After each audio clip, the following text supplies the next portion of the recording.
Machine applique is a lot of fun, and it's a great place to experiment with some of the different stitches that are built into the Jubilant.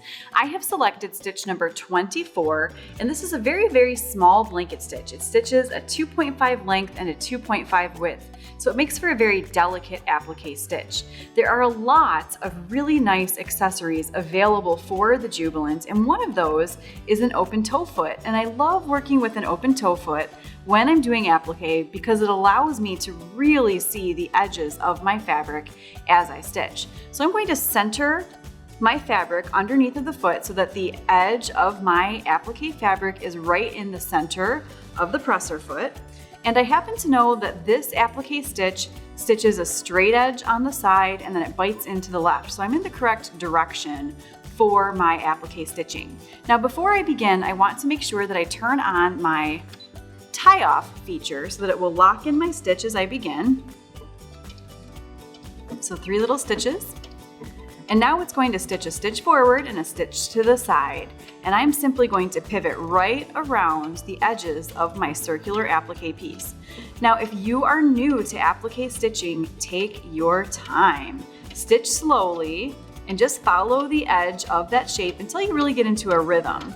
Once you get into a rhythm with applique, you can move a little bit faster. But as you can see, my machine is stitching the straight edge or the spine of my applique stitch, blanket stitch, right along the edge of my circle, and then just barely biting in, and I am pivoting the fabric ever so slightly with every single stitch. Now you've always got the option, if you're working on a sharper corner or circle, to just stop on that back side of the stitch when it's on the spine, lift your foot, and then pivot your fabric if you don't feel quite as successful with just gently turning the fabric as you stitch. Now you've also got the option to change the size of your applique stitch. Shorter stitches make applique easier because your needle stops and pivots faster, so you can get around the curves easier. But again, you can always stretch out your stitch length. We'll go to a 3.5 and the width as well, just to show you what it looks like. Now it's going to take a slightly longer stitch in between those bites, so I've got to make sure that I pivot my fabric just a little bit faster than I was when I was working on that shorter stitch length. And then you can just continue around, and when you get to the end of your seam, make sure you let your machine know that you want it to tie off your stitches. And let's take a look at what we've got.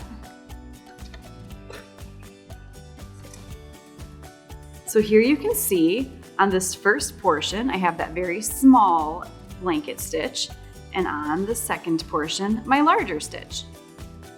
Some of the other stitches on your machine that are great for applique stitching like this are 23 and 25, and even stitch number 34, which is a triple zigzag stitch. You can always work with stitches 7 and 8 as well, shorten the stitch length on those and turn those into a satin stitch. There's a lot of fun you can have working with applique, playing with different types of stitches and threads.